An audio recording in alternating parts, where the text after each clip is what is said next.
It's time once again for the annual Digital Foundry Game of the Year Awards. It was a tough year for many of us, and that includes game developers as well, with countless delays seeing releases pushed into 2023 instead. Despite this, there were still some amazing games released this year, and we've been playing a lot of them. So, as is tradition, I've selected my 11 favorite games released over the course of 2022, and I'll be presenting them in order.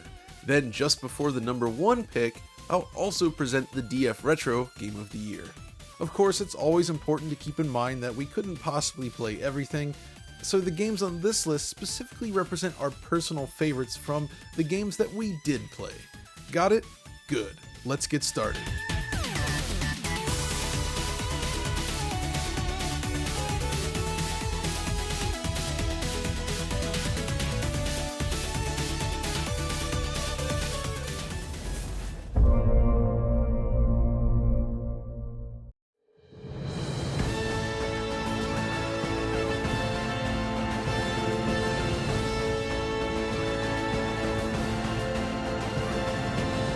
I've always had a soft spot for Tri-Ace. Often quirky and rough around the edges, Tri-Ace games equally deliver slick gameplay mechanics and some fresh ideas that I've always found captivating.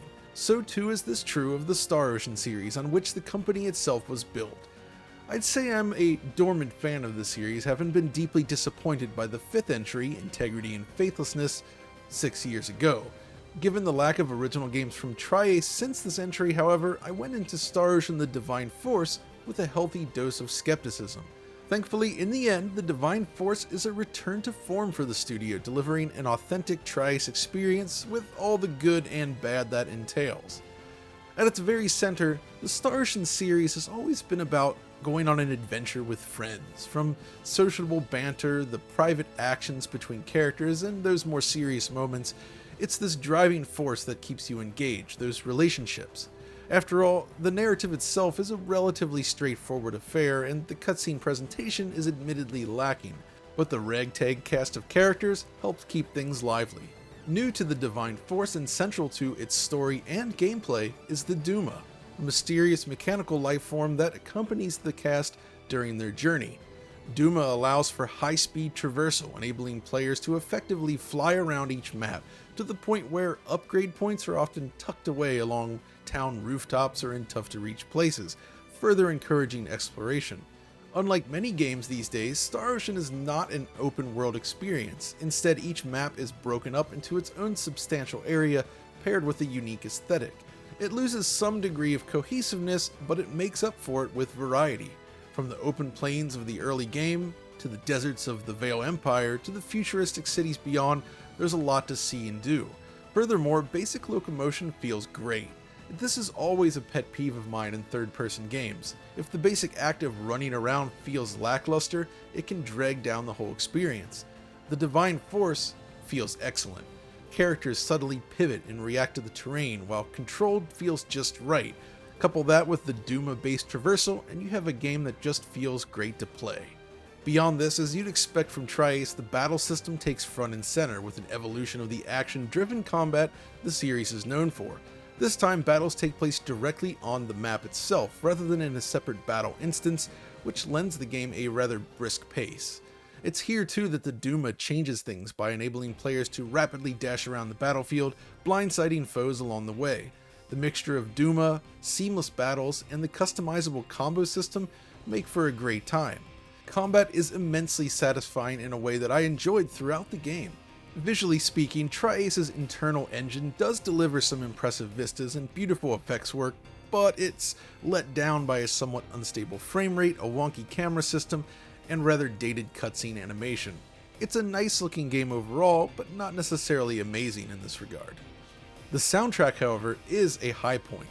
Motoi Sakuraba has become prolific over the years, but I've always felt that his work with Tri-Ace is a cut above his other compositions.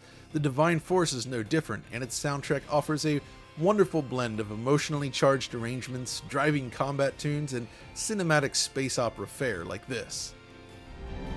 Entering orbit around the 4th planet in the Astor star system.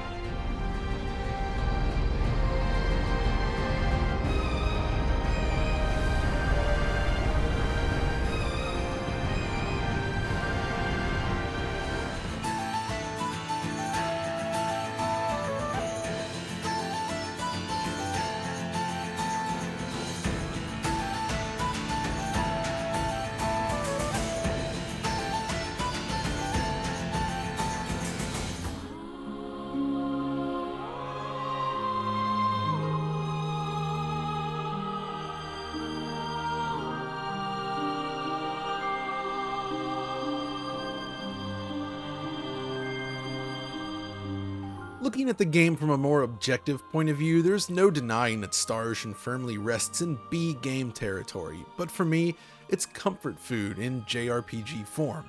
It doesn't attempt to present itself as anything else beyond a modern take on a PlayStation 2 era game, and honestly, that's okay. After going through a tough time this fall myself, Star Ocean feels like a warm blanket in a cold storm, which is why it makes this list at number 11.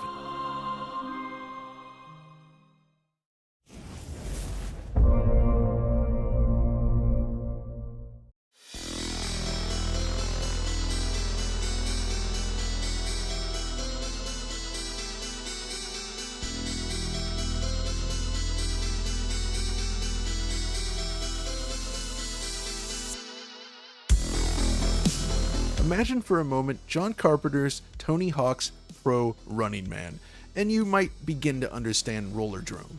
This dystopian roller derby with guns combines high scores, sick tricks, and lots of violence into one cohesive whole. You're dropped into one of several arenas and asked to survive. Traversal-wise, it feels like a simplified take on aggressive inline, which itself was an inline skating-based take on Tony Hawk's Pro Skater. You jump in, you land tricks, and you launch yourself over gaps while scoring points as you maneuver around the arenas. At the same time, enemies, or house players as they're called, are trying to kill you, and each enemy type features its own unique style of attack, requiring strategy and skill to cope with. You'll deal with these foes using one of 4 weapons that you earn over the course of the game. Ammunition is refilled through performing tricks, and health is gained from killing them. Hold down the left trigger and you're treated to a Max Payne style bullet time, allowing for precise targeting. Put it all together and you have an exceptionally thrilling game. The sensation of blasting around the arena, taking out enemies while dodging certain death is always exhilarating. As you learn the attack patterns and begin chaining combos together, you'll find yourself deep in the zone in no time. They even managed to work boss fights into the mix, if you can believe it, which, honestly, absolutely rules. In between certain matches, however, you'll uncover a sinister tale told through first-person segments spelling out the state of the world in 2030. It's grim, but adds a lot of context and atmosphere to the events. This is all combined with a pristine presentation running at a locked 120 frames per second at native 4K on PlayStation 5. It's powered by the Unity engine, and the team did an exceptional job on the tech and art design, which is cel-shaded and gorgeous. It's all backed by a memorable synth soundtrack, lots of objectives to complete, and a lot more. Taken together, ROLLERDROME is a whole lot of fun wrapped up in a beautiful package, which is why it comes in at number 10.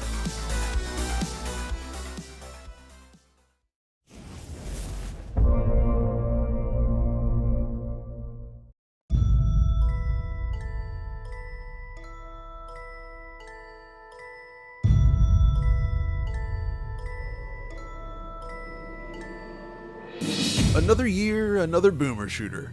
This year's choice pick is the nightmarish Cultic Chapter 1 from 3D Realms and Jazzaw's Games. With its oppressive, entrail-soaked atmosphere, Cultic delivers a fast-paced and challenging shooter experience with superb level design and a delightfully dated presentation. To understand the essence of Cultic, however, one must simply glance at the list of achievements. There you'll unearth the amusingly titled Melon Popper, awarded for performing 250 headshots. Simply put, Cultic feels great to play, and a large part of that stems from the cause and effect of aiming your pixelated firearm of choice in the direction of an enemy's noggin and pulling that trigger.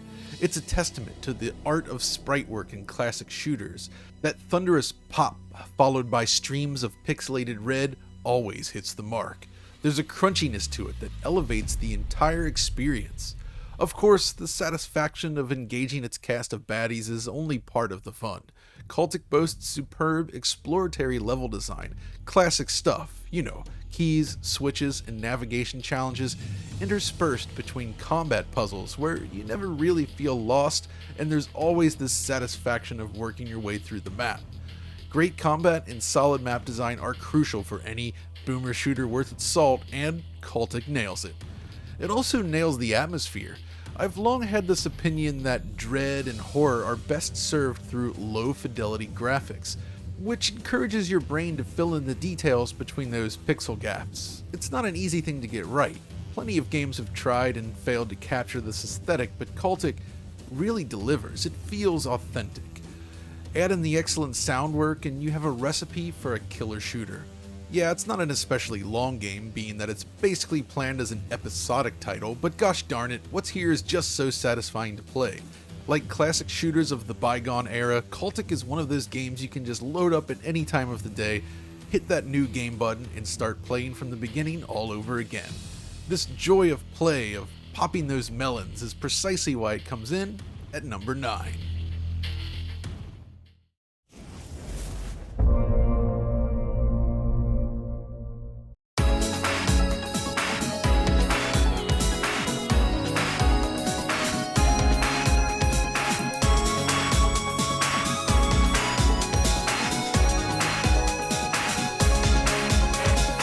As a longtime Sonic fan, I'm willing to admit that I've always kept an eye on Sonic-inspired platform games, and it just so happens that 2014's Freedom Planet was one of the best.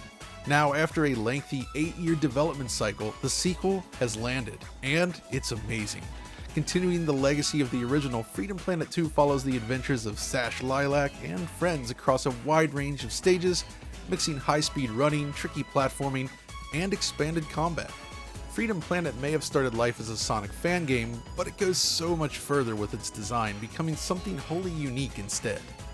Freedom Planet 2 introduces several key changes, including a full world map system and the option to play certain stages out of order. The main mode still pairs an enjoyable storyline to go along with the gameplay, but it's that gameplay which stands out the most. A major theme in my Game of the Year list selection this year is game feel. Essentially, the level of satisfaction derived from simply moving through a game's environments. It's a key principle in great game design, I feel, and Freedom Planet 2 is another example of traversal done right. Like Sonic the Hedgehog's 2D adventures, momentum plays a key role in the basic movement, with hills and slopes directly influencing your movement abilities. Freedom Planet, however, mixes this with an alien soldier-like flying dash move and the option to directly attack your foes. This expansion on the Sonic formula works beautifully and winds up feeling like a mix of classic Sega and treasured design sensibilities. Freedom Planet 2 also places a lot of emphasis on boss battles, often requiring a mastery of your characters to claim victory, and this highlights a neat new life mechanic. If you fail on a boss, for instance, you're given the option to either continue from a checkpoint with full health, or simply revive on the spot with a tiny sliver of health instead, but sacrificing a life. If you've managed to whittle the boss's life bar down, reviving on the spot can be a strategic win if you have failed. It's a great idea. Freedom Planet 2 also sports gorgeous pixel art visuals, complete with an SNK-like zoom that has the camera pulling in and out for high-speed sections. The team did make the jump to Unity this time, and that brought with it some issues initially, but these have been rectified, and you can even enjoy it at a high frame rate now, enhancing the fluidity. Like the first game, the sequel offers a fantastic selection of music tracks driving the action. Here's a few samples.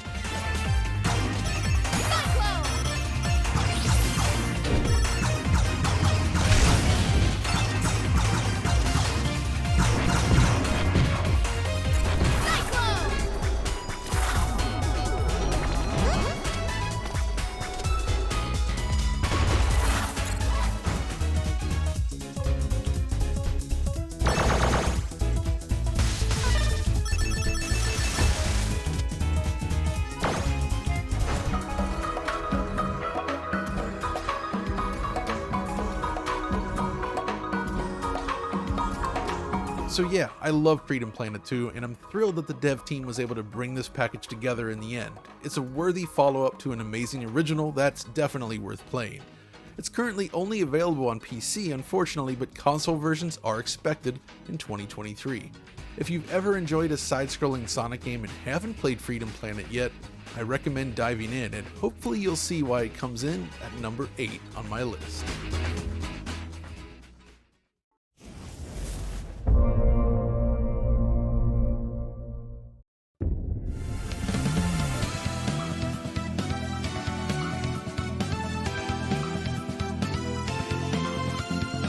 Pocky and Rocky Reshrined is a true love letter to classic Japanese action games. This new take on the formula feels both authentic, yet completely fresh at the same time, something that could have been said of their last two games as well. Reshrined is the creation of Tango Project, a studio formed by key personnel involved in many of the classic Natsume games out there, including the original two Pocky and Rocky games, Wild Guns, and the Ninja Warriors again. These guys are the master of the pixel. Alas, with the dawn of 3D capable consoles, many developers made the jump to polygons, leaving pixel art in the past. Tango Project offers a rare opportunity to witness what's possible with the pixel from developers that were active during the heyday of 2D gaming in Japan. In a sense, it's the kind of game you might imagine running on a fictional high-end 2D arcade board from the era. The sheer volume of sprites mixed with detailed background work is compelling. At its core, Reshrined is an overhead run-and-gun action game. You'll take control of various characters over the course of the adventure, each with their own abilities, while taking out foes as you go. What makes it special is the somewhat hidden depth. What starts as a simple run-and-gun quickly becomes a game of strategy as you learn to deal with countless projectiles and hazards. Learning the mechanics, improving your skills, and mastering the game is a huge part of the fun. It's a game that very much fits the spirit of this year's awards as well. It just feels satisfying to play, while serving up a heaving bowl of piping hot 2D graphics alongside a phenomenal soundtrack. Did I mention the music yet? No? Well, it's really darn good.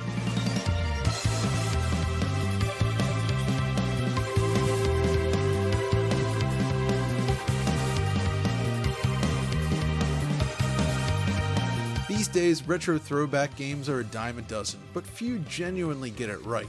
Pocky and Rocky Reshrined is a case where the developers truly do get everything. This is a modern classic that you need to play if you enjoy vintage Japanese action games, and that's why it comes in at number 7.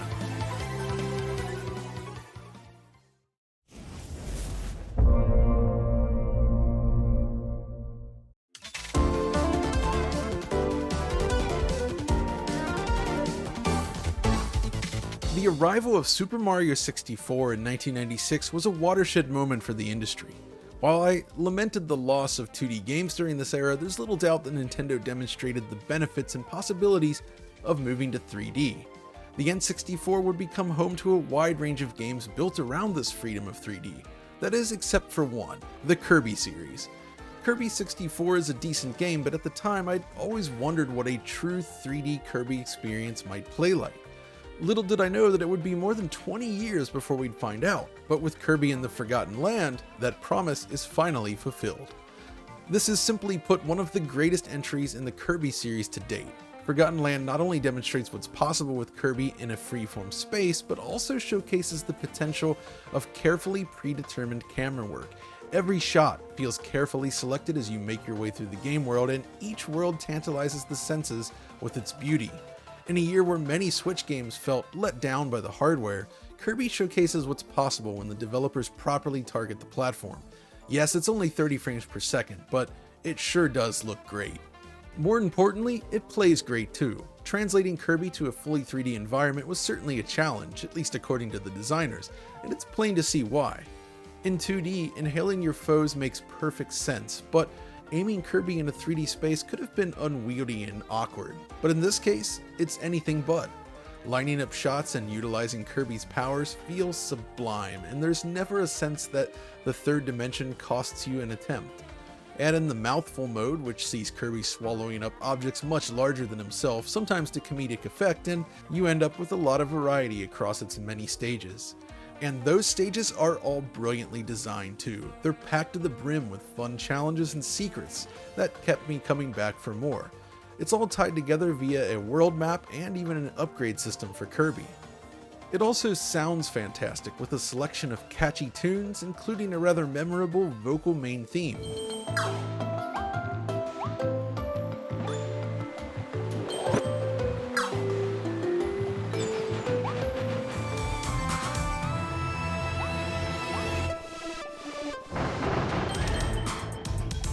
So yeah, as a longtime fan of Kirby, The Forgotten Land is exactly what I'd wanted for more than 2 decades. It finally demonstrates the possibilities of Kirby in a 3D world and is one of the better platform games available on the Switch.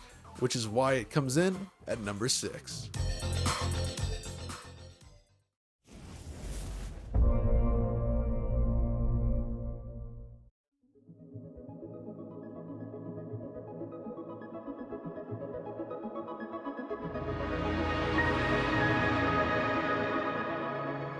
Several years ago, I played an early build of Tunic on the E3 show floor. It was one of many games I sampled that year, but ever since that moment, I kept it firmly in the back of my mind. It's exactly the kind of game you know you want to play without ever needing to see another preview. When it finally did arrive, I was not disappointed. Presented from an isometric point of view, Tunic is an action-adventure blending puzzle solving, exploration, and combat, all wrapped up in a richly atmospheric presentation. I've heard it described as Zelda meets Dark Souls, and there's some truth to that, but for me, Tunic is more than its core mechanics. It's a perfectly paced action-adventure that slowly rolls out all of its new concepts and abilities at just the right speed, creating a series of aha moments along the way. It scratches that part of the brain that yearns to solve puzzles, yet each puzzle is bite-sized enough and satisfying in a way that it keeps you going even when you're stuck. The game's atmosphere is just as critical to this, with an almost Fez-like vibe if you remember that one. The world of Tunic is mysterious, beautiful, and just large enough to remain interesting, but not so large as to feel overwhelming. You may not always know exactly where to go next, but poking around to find out manages to feel rewarding and fun rather than frustrating. What elevates this exploration is its use of a fictional language and the collection of manual pages resembling a booklet you may have found tucked in the packaging of an NES game. It almost lends Tunic this nostalgic feeling of purchasing an unfamiliar Japanese Super Famicom game from a local import shop back in the 90s, and then playing through it even if you can't fully understand the language. Plus, like its brethren on the list, Tunic feels great to play, but perhaps in a slightly different way. The brave little fox feels slightly heavy, yet just precise enough as you weave through the maps. Combat can be challenging initially, but begins to feel natural as you get the hang of it, though some battles can certainly test your patience.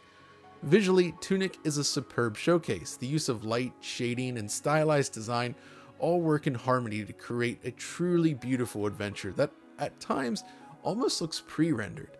I enjoyed this game so much that I played through it on Xbox at release and then again on the PlayStation 5 later this year. It runs like a dream in both instances.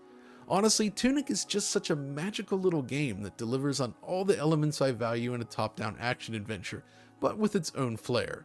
Add in a superlative soundscape and you have one of my favorite games of the year, which is why it comes in at number 5.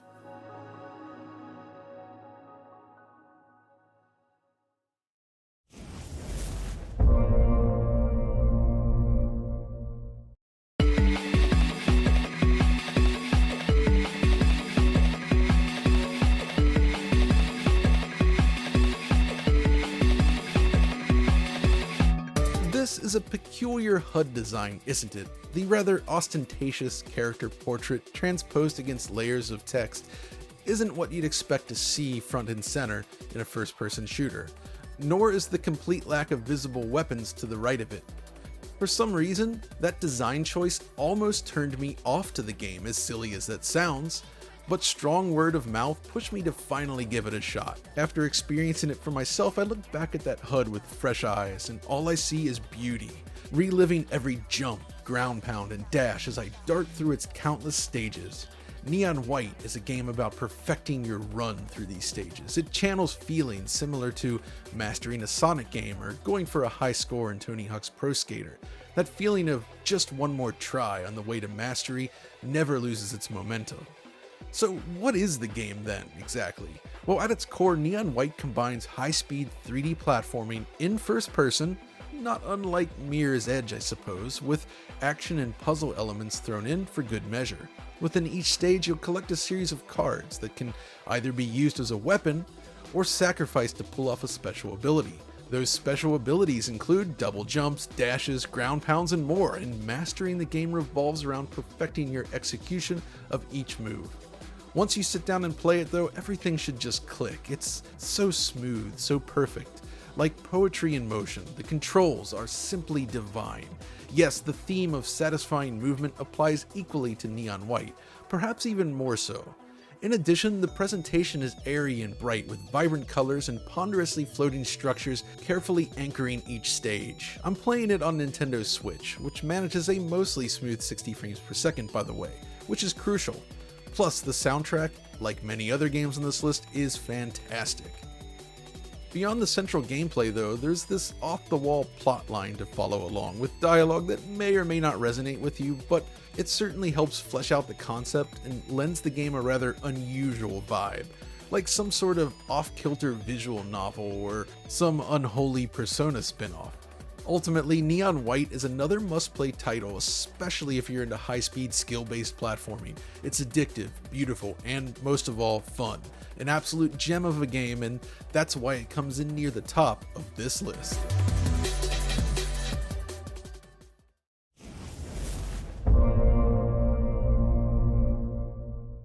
As a longtime racing game enthusiast, the last decade has been challenging. Sure, Forza Horizon is a gem, Gran Turismo is still delivering, and indie developers are keeping the thrill of arcade racing alive, but there's not that much to bite into really these days. Then, out of nowhere, Criterion Games returns, unleashing the latest entry in the long-running Need for Speed series, known as Need for Speed Unbound. Announced and released with very little fanfare, I honestly didn't expect a whole lot. The last 10 years of Need for Speed have been mired in mediocrity, yet against the odds, Criterion has found a formula that genuinely works, at least for me. Yes, I'm sure some of you in the audience are confused by this entry, but hear me out. I've put more than 30 hours into the game over the past month, and I'm still not satiated.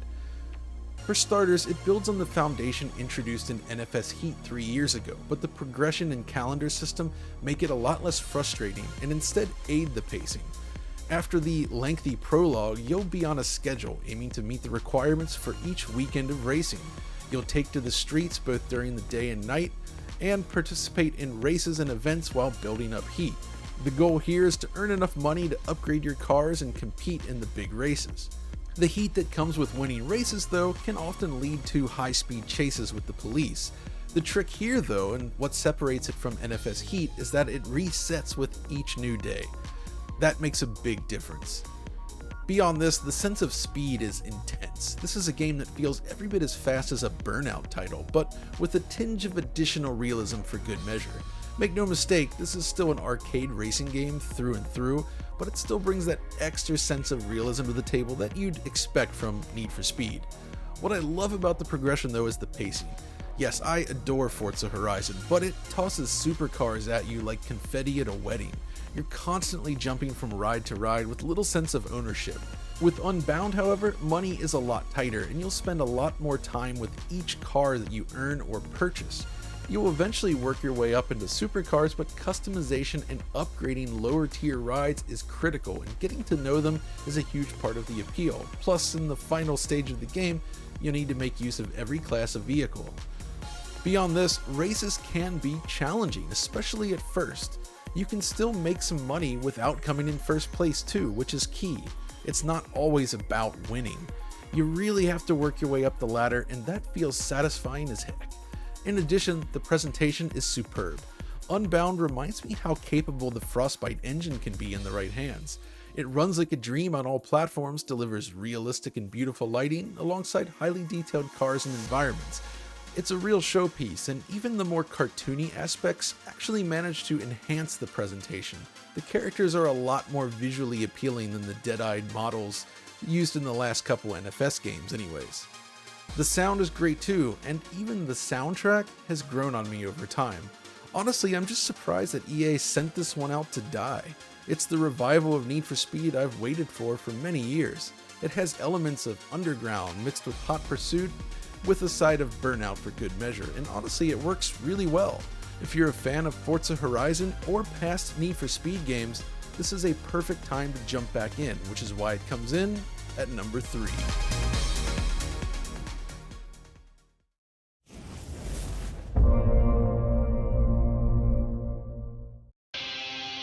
Teenage Mutant Ninja Turtles, Teenage Mutant Ninja Turtles, Teenage Mutant Ninja Turtles, heroes from the half shell. Take apart! They are the world's most fearsome fighting cheese. The heroes in the half shell and they're green. If it's not obvious by now, I'm a big fan of retro throwbacks. You know, games designed to revive classic concepts and characters for a new audience. But execution is tricky, and only a select few truly get it right. Thankfully, Tribute Games does get it, and their latest game, Teenage Mutant Ninja Turtles Shredder's Revenge, sticks the landing perfectly. Not only does it tap into that TMNT nostalgia, but it might just be the best game in the entire franchise. It really is that good. At its core, Shredder's Revenge is a side-scrolling brawler in the style of Konami's classic arcade games, but Tribute has amped up the mechanics just enough to create a game that's thrilling even when playing in the comfort of your own home. It perfectly delivers on the three pillars of great brawling, much like Streets of Rage 4 before it. The basic attacks exhibit a strong impact with slick animation and just the right amount of enemy stutter. Yet these mechanics go a lot deeper with input directions and button combos mixing up the action.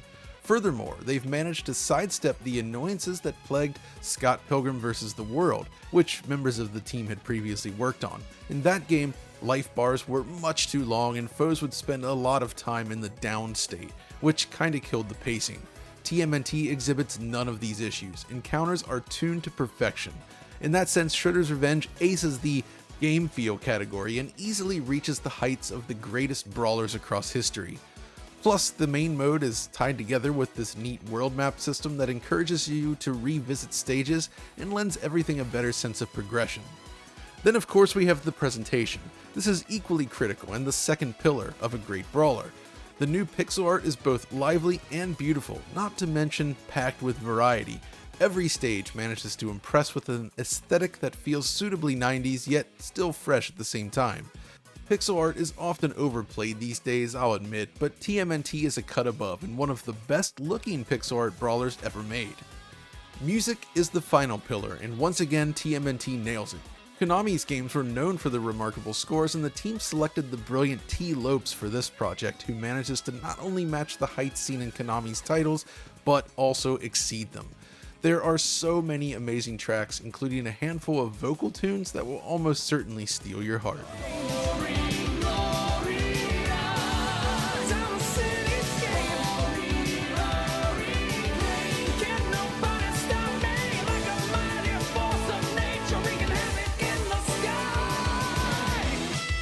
Impressively, Shredder's Revenge is a blast in both single and multiplayer modes, offering a different sort of experience based on how many players have joined in on the fun. Honestly, it's so good that it almost took the #1 spot on this list. So that begs the question, what could possibly offer an even more enjoyable experience in 2022? But before we get to that, it's time once again for the Retro Game Pick of the Year. For this category, I like to highlight a game from yesteryear that I spent a lot of time playing this year.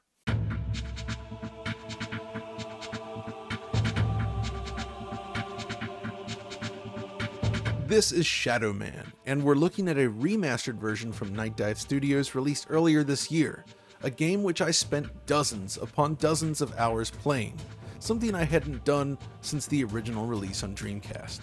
I finally made it through the game and walked away impressed. Yes, Shadow Man is a little scruffy around the edges, the combat can be frustrating, and the game is often puzzling to say the least, but boy is it deeply atmospheric and compelling. It's a game that reminds me of a time before hand-holding was the norm. Think of modern Tomb Raider or Uncharted games. Things like climbing and navigation are a breeze in those titles, almost to the point where player input is just barely required. Shadow Man, however, comes from the era of the original Tomb Raider, asking far more of the player in terms of navigation. The exploration, finding secrets, and slowly unraveling the mystery of Deadside still manages to thrill all these years later. In fact, I was surprised by just how well it holds up in that regard. The level design is exceptional, and it delivers a feeling of adventure that you find in very few modern games. This remastered version improves controls and enhances the visuals, but fundamentally, Shadow Man is an excellent game regardless of platform. The soundscape too is extremely moody and distinctive, adding a lot to the overall game. Basically, if you enjoy old school hard-as-nails action-adventure games from yesteryear, I can't recommend Shadow Man enough, which is why it's my retro game of 2022. Play it. But now, it's time for the finale.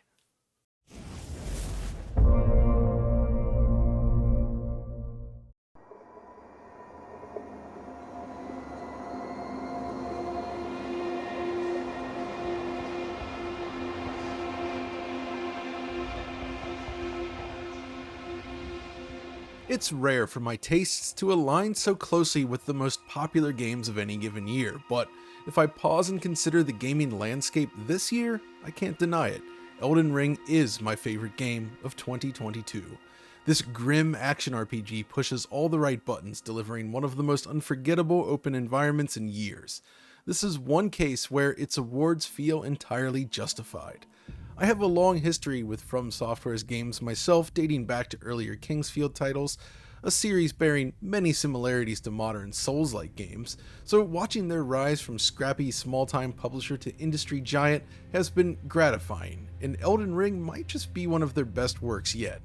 Where Elden Ring truly shines is in its marriage of engaging combat within an open world that feels genuinely rewarding. You see, the open world explosion over the past decade has left me weary. Maps drowning in busy work jammed to the brim with icons have become the norm, yet Elden Ring deftly showcases the true potential of this format by making exploration feel meaningful. The game's initial run-up to the first major boss is a perfect illustration of this design. After fighting your way up a steep incline and through countless undead, you face off against a foe guarding the entry to Stormevil Castle. While he can be defeated early on if you possess the skill, most players will fail this battle, unable to push forward. This challenge serves as a gating mechanism designed to encourage exploration of the surroundings to help improve your chances in combat. With Elden Ring, the surrounding area has been dramatically expanded compared to prior titles. You'll uncover countless secret caves, mysterious structures, and barren peninsulas. You may even discover items that could aid in your fight against the first boss, or simply learn to better handle its combat. Never does it feel as if you're simply holding up on the analog stick to reach a waypoint. Rather, you're learning and engaging with the landscape laid before you. It's this risk of defeat more than anything that makes exploration perhaps most engaging.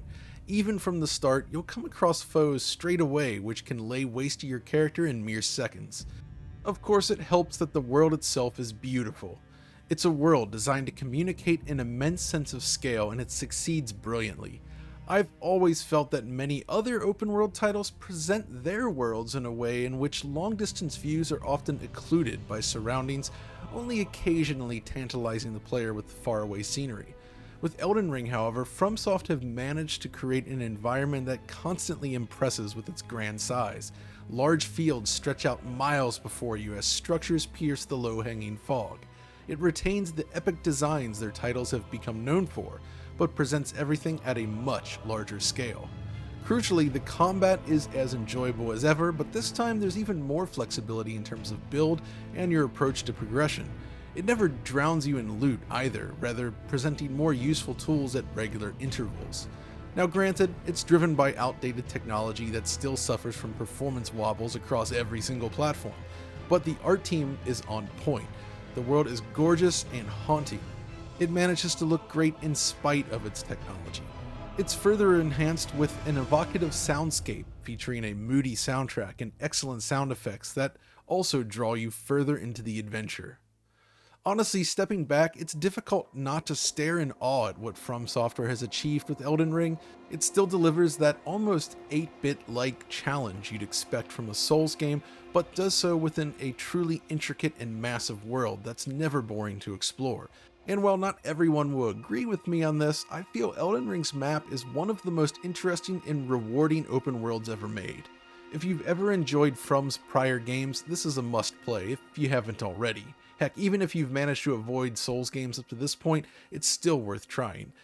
Elden Ring is a modern classic, which is why it comes in at number 1. But that's it. These are my picks for the best games of 2022.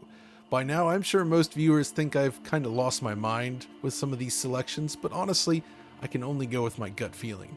I hope you enjoyed this take on the year in gaming, and I look forward to seeing you all next year. Until then, take care.